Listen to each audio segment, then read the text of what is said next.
사랑하는 여러분, 혹시 희망 고문이란 말 들어보셨나요? 아마 우리 초등부 친구들도 알아요. 희망 고문? 예.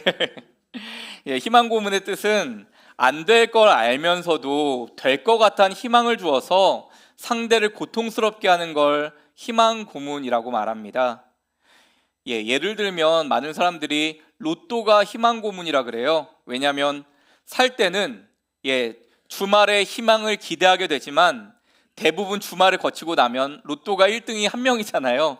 그래서 거의 대부분이 좌절의 시간을 겪기 때문에 로또는 희망 고문이다 그러더라고요. 그래서 또 희망 고문 뭐가 있을까요? 우리 친구들 좋아하는 친구한테 좋아하는 친구 만나고 싶은데, 여러분 우리 초등부 친구들 요새 얼마나 외로워하는지 아시죠? 죄송합니다. 그래서 좋아하는 친구한테 고백을 하는데 평소에 너무 잘해주고 잘 만나주고 하는데 결정적으로 사귈 때만 거절하는 거예요. 그럼 마음에 뭐가 생겨요? 조금만 더 잘해주면 될까? 이런 마음이 생기잖아요. 그걸 어장관리라고 하는데, 그럴 때 우리가 희망 고문 당한다라고 이야기하죠. 제가 저희 둘째, 초등학교 5학년 저희 둘째에게 물어봤어요. 너는 희망 고문이 뭐라고 생각해? 그런데 가장 명확한 답을 저에게 준 것 같아요. 아빠, 희망 고문이란 엄마가 내가 살쪘으니까 운동하라고 해서 열심히 운동하면 치킨 사준다고 했는데 열심히 운동하고 났더니 살 더 빼야 된다고 안 사주는 게 희망 고문이야 그렇더라고요. 엄마는 꼭 치킨을 사줬으면 좋겠습니다. 여러분, 희망 고문이 저희 둘째가 정확하게 알려준 것 같은데요. 희망이 없다면 모든 기대를 포기하고 조용히 내려놓을 텐데 약간의 가능성 때문에 거기 붙들리는 게 사실 희망 고문이죠. 근데 여러분, 이 희망 고문이란 말에는 사실 세상에서 가장 아름다운 말과 가장 어두운 말이 결합되어 있어요. 가장 찬란하게 빛나는 희망이라는 단어와 세상 가장 어둡고 아프고 잔인한 고문이란 말이 결합된 말이 희망 고문이죠. 여러분의 삶의 자리에는 어떤 희망 고문이 있으신가요? 저도 희망 고문이 있습니다. 지금 잘 쉬고 뭐가 희망 고문이 있을까 싶은데 저는 언제 걸을 수 있을까 하는 희망 고문이 있어요. 제가 병원 진료 받으러 갈 때마다 선생님께 물어보거든요. 선생님, 저 언제 걸을 수 있어요? 그러면 곧 걸을 수 있습니다. 늘 그렇게 말씀하세요. 정확히 언제요? 그러면 조금만 기다리면 됩니다. 그래요. 제 지시에 잘 따라주세요. 잘 치료 받아주세요. 재활 열심히 해주세요. 그럼 곧 걸을 수 있습니다. 아마 이번 주 수요일에도 병원 갔는데 또 희망 고문 당할 것 같습니다. 그런데 여러분, 오늘 설교의 제목이 베데스다 희망 고문 같은 자리라고 했거든요. 이 베데스다는 지명인데 과연 어떤 장소길래 희망 고문 같은 자리라 했을까요? 오늘 말씀을 통해서 확인하시고 그 어떤 희망의 고문 자리라 할지라도, 희망이 하나도 안 보이는 곳이라 할지라도 우리를 회복하기를 원하시는 주님의 음성 들으시길 간절히 소망합니다. 오늘 본문 1절과 2절 2절인데요. 우리 함께 읽겠습니다. 그 후에 유대인의 명절이 되어 예수께서 예루살렘에 올라가시니라. 예루살렘에 있는 양문 곁에 히브리 말로 베데스다 하는 못이 있는데 거기 행각 5이 있고. 여러분, 1절을 보시면 유대인의 명절이었다고 하는데, 여러분, 이 명절은 학자들이 이때는 유월절이었을 거다, 아니 장막절이었을 거다 이야기합니다. 여러분, 유월절은 우리로 따지면 설날 같은 절기고 장막절은 추석 같은 절기거든요. 이스라엘 모두의 마음이 훈훈하고 따뜻해지는 시간이에요. 그래서 하나님께 감사하고 이웃과 함께 정을 나누는 시간이 유월절이고 장막절이었습니다. 그 훈훈하고 정말 좋은 시간에 예수님이 예루살렘 성전으로 올라가신 거예요. 그런데 2절을 보시면 예수님이 올라가신 예루살렘 양문 곁에란 표현이 나오는데, 여기서 양문이 아주 중요합니다. 양문이 뭘까요? 여러분, 양문은 말 그대로 양의 문이에요. 하나님께 예배를 드리기 위해, 제사를 드리기 위해서 이 당시에 제물을 가지고 왔는데, 양을 가지고 왔는데 그 양을 가지고 성전으로 들어가는 문이라고 해서 양문이라고 했습니다. 근데 그 양문을 사람들은 이 당시에 하나님을 만나러 나가는 장소니까 얼마나 복된 자리인가, 여기 하나님의 임재가 충만하겠구나, 하나님과 가장 가까운 자리가 이 양문이라고 생각했어요. 그래서 이곳을 축복의 자리라고 생각을 했습니다. 축복의 문이라고 생각했어요. 그런데 그 축복의 문 양문 바로 옆에 뭐가 있어요? 이 베데스다라고 하는 연못이 있었어요. 이 베데스다 연못은 폭이 60m, 길이는 100m 정도 되는 아주 큰 연못이었습니다. 그런데 이 베데스다의 뜻은 자비의 집, 은혜의 집이란 뜻이에요. 벳이 집이고요, 히브리어로 집이고, 헤세드가 은혜, 자비거든요. 벳 헤세드라고 해서 베데스다라고 해서 은혜의 집, 자비의 자리, 베데스다라 불렀습니다. 그런데 이 베데스다 연못에는 전국 각지에서 찾아온 아픈 사람이 다 모여 있었는데 그 이유를 성경은 이렇게 말하고 있습니다. 이어지는 본문 3절과 4절입니다. 함께 읽습니다. 그 안에 많은 병자, 맹인, 다리 저는 사람, 혈기 많은 사람이 누워 물의 움직임을 기다리니 이는 천사가 가끔 못에 내려와 물을 움직이게 하는데 움직인 후에 먼저 들어가는 자는 어떤 병에 걸렸든지 낫게 되밀어라. 여러분, 환자들이 왜 모여 있었대요? 병 나으려고. 왜요? 어떻게 하면? 언제 들어가면? 천사가 물을 만질 때 들어가면. 여러분, 가만히 있을 때 물이 가만히 있잖아요. 근데 가만히 있는데도, 바람이 분 것도 아닌데도 물이 혼자 움직일 때가 있었대요. 그때 천사가 와서 이 물을 만져줬구나, 이 물을 만지고 있구나, 하나님의 은혜가 임하는 시구나 싶어서 그때 들어가는 한 사람은 모든 병이 치유받는다라고 하는 전설이 여기 있었어요. 사실 학자들이 연구를 했는데 이 베데스다 연못에 물이 스스로 움직이는 이유를 크게 두 가지로 봤습니다. 먼저 하나는 이 베데스다 연못이 간헐천이었다는 거예요. 우리 친구들 간헐천 뭔지 아세요? 간헐천은 온천을 말합니다. 원래 온천에서 이렇게 질병 치유가 온천에 많은 도움이 되잖아요. 그래서 아픈 분들을 온천 가서 많이 목욕하고 하잖아요. 그것처럼 온천에서 따뜻한 온수가 샘솟을 때 그때 연못물이 움직였다라고 보는 거예요. 이거를 천사가 만졌다고 생각하는구나.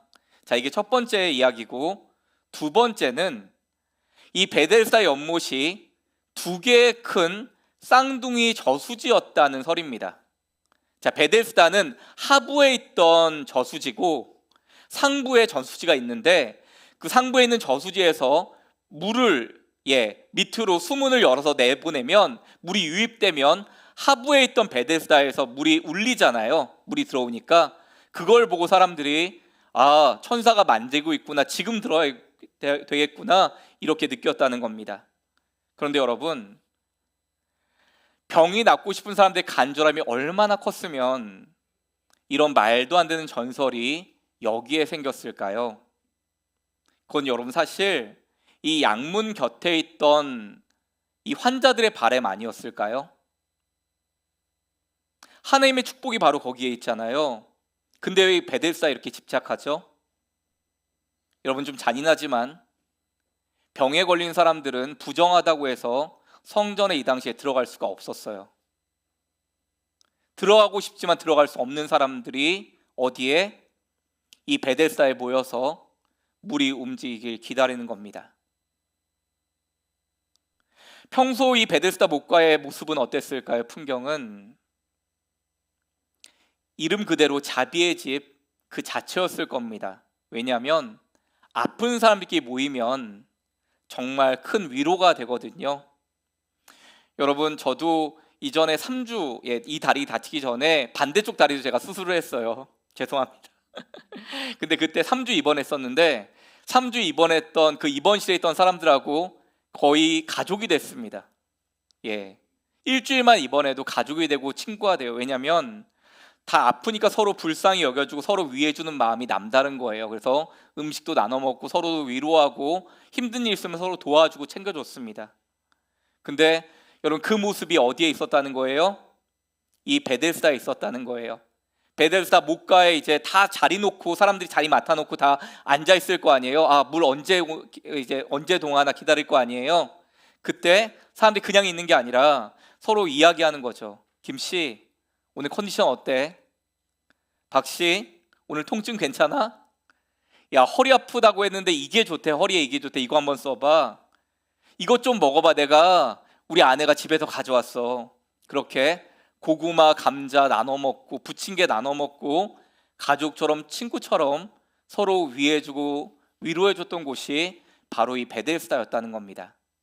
말 그대로 자비의 집이에요. 은혜의 집이에요. 사랑의 장소예요. 그런데 여러분, 이 베데스다가 지옥이 될 때가 있는 거 아세요? 이 자비의 집이 지옥이 될 때가 있어요. 언제일까요? 물이 움직일 때요. 물이 움직일 때는 은혜가 가득할 때 아니에요? 천사가 만져서 누구가 들어가면 낫는 그 시간이잖아요. 근데 그때가 왜 지옥이죠? 서로 먼저 들어가야 되니까. 여러분, 눈이 안 보이는 사람은 어떨까요? 짚고 다니던 지팡이가 그날은 흉기가 되는 겁니다. 휘두르는 거예요. 왜? 내가 먼저 들어가야 되거든요. 맨날 누워서 잠만 자던 중증 환자들이 이날만큼은 괴력을 발휘하는 겁니다. 내가 먼저 들어가야 되거든요. 누구보다 먼저 들어가는 한 사람만 구원받을 수 있거든요. 그렇게 수많은 병자들이 베데스다 못에 들어가서 서로 내가 먼저 들어갔다, 내가 1등이다, 아니다, 내가 1등이다 서로 싸우기도 했을 것이고, 달려가지만 물이 동했대, 물이 움직인데 달려가지만 먼저 들어가는 사람들 바라보면서 나는 왜 저 사람처럼 빠르지를 못할까? 나는 왜 이 모양 이 꼴일까? 난 왜 아무도 안 도와줄까? 온갖 한숨과 후회가 가득했을 자리가 바로 그곳 베데스다였을 거라는 겁니다. 여러분, 자비의 집에 자비가 없는 거죠. 여러분, 그런데 냉정하게 한번 생각해 보세요. 지금 베데스다 목가에 수많은 병자들이 다 몰려 있는데 이 사람들에게 희망이 있어 보이십니까? 적게는 몇 년, 길게는 십수년을 그곳에서 머물고 있는데도 그 어떤 자비도 그 어떤 회복도 경험하지 못한 채 계속 그 자리에 붙들려 있는 거예요. 그래도 내가 언젠간 들어갈 수 있겠지. 저번엔 저 사람이 들어갔지만 다음엔 내 차례겠지. 그것을 붙들고 그 자리에 머물러 있는 것입니다. 사랑하는 여러분, 저 같은 목회자는 언제 마음이 가장 괴로운지 아세요? 신방하다 보면 하나님 의지하면서 귀한 성도님들이 가정의 문제 때문에, 아픔 때문에 몸부림치는 모습을 보는데 그 문제, 아픔들이 좀처럼 해결되지 않는 모습을 볼 때 그렇습니다. 너무 아프고 안타까운 일이 많은 거예요. 아마 여기서 다 이야기하면 오늘 여러분 집에 못 갈 겁니다. 우리 청년들 그 좋은 때 무슨 고민이 있을까요? 근데 제가 만난 청년들은 어려운 고시 공부하면서 시험 준비하면서 인생의 그 좋은 젊은 시간을 다 보내는데 아무런 열매를 거기서 못 맺는 거예요. 근데 더 아픈 건 계속 그 자리에 붙잡혀 있는 겁니다. 목사님, 조바심 때문에 여기를 떠날 수가 없어요. 언제 내 자녀는 변화될까요? 우리 남편은 언제 정신 차리고 돌아올까요? 깨어진 우리 가정의 아픔은 주님 언제 회복시켜 주시나요? 그렇게 간절히 기도하는데 아무것도 변하지 않는 것처럼 느껴질 때, 하나님 앞에서 괴로워하는 모습들을 볼 때 가장 마음이 아픈 겁니다. 내가 차라리 하나님 믿지 않았다면 기도하지 않을 텐데, 기도하지 않았다면 소망도 갖지 않을 텐데, 소망을 갖지 않았다면 이 소망이 하늘 끝까지 올라갔다가 땅바닥에 떨어지는 이 밑바닥에 떨어진 아픔을 경험하지 않아도 될 텐데, 너무나 많은 사람들의 기도가 차라리 소망을 갖지 않는 게 낫겠다, 그런 희망 고문들 속에서 기도를 포기하는 분들이 나오는 겁니다. 교회 다녀도 소용없더라. 예수 믿어도 아무것도 안 바뀌더라. 이 베데스다, 이 자비의 집, 은혜의 집에서 그렇게 수많은 인생들이 자비 없는 시간을 보내고 있는 것입니다. 그리고 이제 이어지는 본문 5절에 오늘의 주인공이 나옵니다. 함께 읽습니다. 거기 38에 된 병자가 있더라. 몇 년 동안 병을 앓았다고요? 38에 38년 동안 병을 앓았대요. 이 사람은 이름도 등장하지 않는데 이름보다 더 그 사람을 설명하는 압도적인 표현이 나와요. 몇 년이요? 38년 동안. 여러분, 예수님 당시에 사람이 몇 년 평균 수명 살았을까요? 놀라지 마세요. 예수님 당시에 40년 남짓이 평균 수명이었다고 합니다. 이 당시에 영유아 사망률이 커서 더 그랬다고 하는데, 많이 살아야 50년이었고 진짜 많이 살아야 60, 70까지 살았대요. 60, 70 살면 장수했다 얘기했습니다. 그런데 이 사람 몇 년 동안 병 앓았다고요? 38년이요. 일생 동안 병에 붙잡혀 있던 거죠. 여러분, 성경에 나오는 혈루병 여인 나오거든요. 이 여인이 12년 동안 혈루병을 앓았어요. 하여라는 병을 앓았어요. 피를 쏟는 병을 앓았어요. 자, 12년 동안 병을 앓았는데 온 재산을 탕진하고 그 여인의 인생이 다 망가졌다라고 했습니다. 몇 년 병 앓았는데? 12년 앓았는데요. 근데 이 사람과는 비교 안 돼요. 3배가 넘습니다. 38년 동안 병을 앓았다면 이 사람의 인생이 얼마나 망가져 있을까요? 근데 여러분, 더 답답한 게 뭔지 아세요? 그 38년 동안 인생이 망가져 있는 이 사람이 왜 여기에 있죠? 여러분이 생각할 때 이 사람이 베데스다 못이 움직일 때 들어갈 수 있을 것 같으세요? 근데 왜 여기에 있죠? 달리 갈 곳이 없기 때문이에요. 누가 주여하셨는데 달리 방법도 없기 때문입니다. 자비의 집에서 자비를 바라고 소망을 갈구하지만 그 은혜가 내 것이 될 수 없는 것을 알면서도 그걸 내려놓지 못하는 거예요. 왜냐하면 그 베데스다 옆에서 노숙하는 거, 그것마저 포기하면 삶을 포기하는 거가 되기 때문에 떠나지를 못하는 겁니다. 그렇게 아픔 속에 38년째 지내고 있는 이 사람에게 오늘 예수님이 찾아오신 겁니다. 오늘 보면 6절을 함께 읽겠습니다. 예수께서 그 누운 것을 보시고 병이 벌써 오래된 줄 아시고 이르시되 내가 낫고자 하느냐. 여러분, 요한복음을 기록한 요한은 굉장히 섬세한 사람인데 예수님의 행적을 자세하게 기록했어요. 예수님 예루살렘을 공생의 기간 동안에 총 4번 올라가십니다. 그런데 이 사건은 2번째 올라가실 때 있었던 사건이에요. 그럼 예수님이 그 성전이 예루살렘에 왜 4번밖에 안 올라갔을까요? 예수님의 반대파들이 예수님을 죽이려고 기회를 보고 있었거든요. 그래서 예수님 올라가지 않았는데 오늘은 그런 어려운 상황을 뚫고 주님이 올라가신 겁니다. 왜 올라가셨을까요? 여러분, 다른 사건은 기록되어 있지 않고요. 오직 이 사건 하나뿐이에요. 바로 누구를 만나려고요? 이 38년 된 병자를 만나려고 예수님이 가신 겁니다.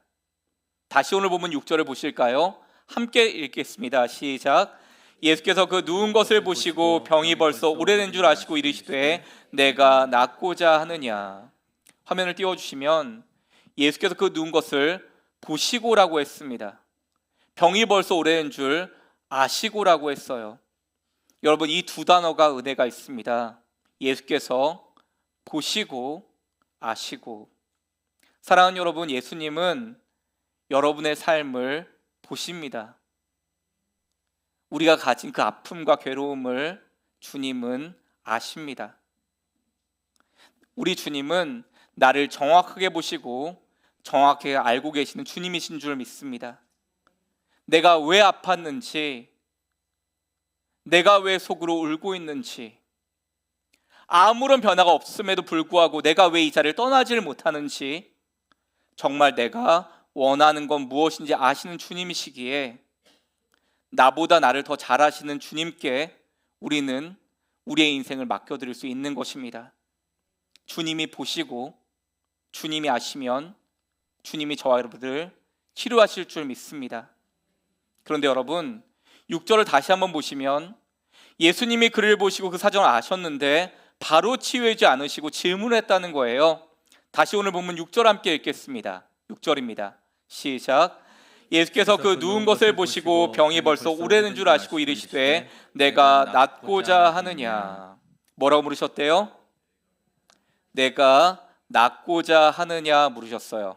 내가 낫고자 하느냐. 너 정말 낫고 싶으냐? 주님이 이렇게 물으신 거예요. 여러분, 그런데 어떤 의사가 낫고 싶으세요? 이렇게 물어볼까요? 예, 한 대 맞지 않을까요? 예, 빨리 걷고 싶어요? 저도 한 대 때리고 싶을 것 같아요. 그러면 예, 내가 낫고자 하느냐. 근데 왜 예수님은 이렇게 물어보셨을까요? 지금 주님이 저와 여러분에게 동일하게 물으시는 거예요. 너 정말 낫고 싶으냐? 너의 가정의 그 깨어진 문제가 회복되길 바라니? 부모님이 늘 싸우는 게 너의 불안인데 그 다툼이 빨리 그치길 원하니? 정말 너의 그 문제가 해결되길 바라니? 이 시간 우리에게도 물으시는 겁니다. 사랑하는 여러분, 오늘 예배를 통하여 주님께 진실하게 답하시길 바랍니다. 그런데 이 사람이 뭐라 대답해요? 이어지는 7절입니다. 함께 읽습니다. 병자가 대답하되 주여, 물이 움직일 때에 나를 못에 넣어준 사람이 없어 내가 가는 동안에 다른 사람이 먼저 내려가나이다. 여러분, 낫고 싶으냐 물으면 뭐라고 답해야 돼요? 네, 낫고 싶어요. 아니면 아니요, 별로 안 낫고 싶은데요. 이렇게 네, 아니요로 얘기해야 되죠. 이거 yes, no 퀘스천이에요. 네, 아니요로 답하면 됩니다. 근데 뭐라고 대답해요? 오늘 보면서 가장 길게 대답하는 거예요. 내가 가야 되는데 아무도 나를 안 도와줘서 내가 이 모양 이 꼴로 여기에 있어요. 이 얘기를 하고 있는 겁니다. 낫고 싶으면 낫고 싶다고 말만 하면 되지 왜 딴 얘기하고 있을까요? 여러분, 하도 많이 치이고 채이다 보니까 더 이상 날 수 있다는 마음이 이 사람 안에 없는 거예요. 그런데도 왜 예수님은 이 38년 된 병자에게 내가 낫고자 하냐 물으실까요? 여러분, 우리 주님은 아시는 겁니다. 이 사람이 얼마나 낫고 싶은지. 그런데 그동안 그렇게 밀리고 치이고 계속 절망하다 보니까 다 소망을 잃어버린 걸 우리 주님이 아시는 겁니다. 그래서 우리 주님이 지금 그에게 물으시는 게 아니라 이 질문을 통해서 그에게 잃어버린 소망을 다시 끄집어내시는 겁니다. 너 정말 낫고 싶구나. 사랑하는 여러분, 이 시간 정말 낫기를 바라십니까? 정말 여러분의 가정에 그 간절한 문제가 해결되길 바라십니까? 그렇다면 오늘 진실하고 진지하게 주님께 내려놓으시기 바랍니다. 주님, 낫고 싶습니다. 우리 가정의 문제를 해결해 주시기를 원합니다. 다시 나에게 회복의 은혜를 주시길 소망합니다. 간절히 구하며 나아갈 때 주님이 응답으로 임하실 줄 믿습니다. 예수님 소망 없이 살아가던 사람에게 이렇게 선포하십니다. 오늘 본문 8절입니다. 함께 읽습니다. 예수께서 이르시되 일어나 내 자리를 들고 걸어가라 하시니. 아멘. 여러분, 예수님이 세 가지로 말씀하신 거예요. 일어나 내 자리를 들고 걸어가라. 오늘 이 세 가지가 제일 중요한데요, 나에게 주는 음성으로 받으시면 좋겠습니다. 일어나 내 자리를 들고 걸어가라. 먼저 일어나라 하셨어요. 어디에서? 자기 연민에서 신세 한탄에 빠져서 끝없이 추락하고 있는 절망의 자리에서 이제 일어나라 하십니다. 언젠가 물이 움직이면요, 내 인생에도 기회가 오면요, 이렇게 언젠가라 말하지 말고 지금, 오늘, 이 순간 은혜 받을 때라고, 지금이 구원의 날이라고 말씀하시는 겁니다. 두 번째는 너의 자리를 들라고 하십니다. 여러분, 38년 된 병자가 베데스다 목가에 살아남으려면 자기 자리를 펴고 거기 있었겠죠. 왜냐하면 물이 움직였을 때 기어서라도 거기 갔다가 굴러서라도 갔다가 다시 돌아와야 자기 자리 맡을 거 아니에요. 자기 자리가 있는데 그 자리를 이제는 들고 일어나라는 겁니다. 그 자리 치웠다가 누가 거기 앉으면요, 근데 우리 주님 말씀하는 거예요. 너 이제 다시는 여기로 돌아오지 않게 될 것이다 선포하시는 겁니다. 마지막 세 번째는 걸어가라 말씀하십니다. 걸어가라. 헬라어 원문으로 보면 keep walking, 계속해서 걸어가라 말씀하십니다. 계속해서 걸어가라. 너의 인생은 더 이상 여기 정치되어 있는 것이 아니라 부르심을 향해 전진하는 인생이 될 것이다 축복해 주신 것입니다. 사랑하는 여러분, 제가 부교육자 시절에 만난 한 권사님 이야기 잠깐 들려드릴게요. 참 신실한 권사님이신데 이 권사님 가정에 큰 어려움이 생겼습니다. 남편분이 크게 공장을 하셨는데 크게 공장을 하시다가 크게 부도를 맞았어요. 공장만 압류된 게 아니라 권사님 집에 있는 모든 가구와 가전제품에 빨간 차압딱지가 붙었습니다. 우리 친구들 차압딱지가 뭔지 알아요? 이거 붙으면 이거 다 가져간다는 거예요. 그런데 그 남편 집사님이 얼마나 스트레스를 받으셨는지 2번을 실신을 하셨어요. 일하다가 실신하시고, 병원에 가봤는데 아무 이상 없다 그러고, 또 일하다가 실신하시고, 스트레스가 얼마나 극에 달했는지, 한계 상황에 왔는지 계속 실신하시는 원인을 모르는 거예요. 이 가정이 정말 한계 상황을 맞았죠. 그런데 하루는 제가 다른 가정, 그 자녀의 문제가 있어서 아픔을 당한 가정이 있어서 그 가정에 신방하러 가는데 다른 신방대원들 다 사정 있다고 못 나왔는데 그 권사님만 신방대원으로 나온 겁니다. 그래서 저랑 같이 그 가정 신방을 가는 거예요. 근데 여러분, 제가 신방 갔는데 마음이 안 편한 겁니다. 왜냐하면 지금 신방을 받는 가정도 어려움이 있지만 이 가정만큼은 아니거든요. 근데 지금 누가 누구를 위로해요? 제 마음이 편하지가 않은 거예요. 그래서 가다가 제가 멈춰서 권사님 붙잡고 물었어요. 권사님, 어쩌자고 오늘 신방에 나오셨어요? 제가 볼 때 권사님 가정이 더 마음이 아픈데 어떤 마음으로 신방에 오셨어요? 그러니까 권사님이 저한테 그러시는 겁니다. 목사님, 저는 매일 이 말씀 하나 붙잡고 살아요. 나의 앞날이 주의 손에 있사오니. 나의 앞날이 주의 손에 있다는 것, 이 말씀 없으면 저는 하루도 못 살아요. 그래서 매일 아침마다 이 말씀 붙잡고 일어나요. 이 말씀 붙잡고 하나님이 우리 가정 이끌어 가실 것 소망하면서 일어나요. 붙잡고 살아가요 하시더라고요. 그때 제가 배우게 됐어요. 이분의 믿음이 주님이 우리에게 바라시는 믿음이구나. 자기 연민에서 일어나는 믿음이구나. 그 절망의 자리를 들고 일어나는 믿음이구나. 하나님의 소망이 현실될 때까지 계속해서 걸어가는 믿음이구나라는 걸 배우게 됐어요.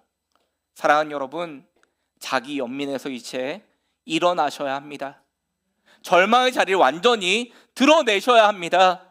하나님 소망이 현실될 때까지 계속해서 걸어가셔야 합니다. 인생의 어두운 터널을 지나갈 때는 방법은 딱 한 가지입니다.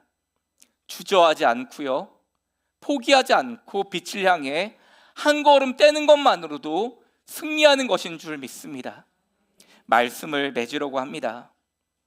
사랑하는 여러분, 여러분 인생에서 베데스다는 어디인지 한번 돌아봤으면 좋겠습니다.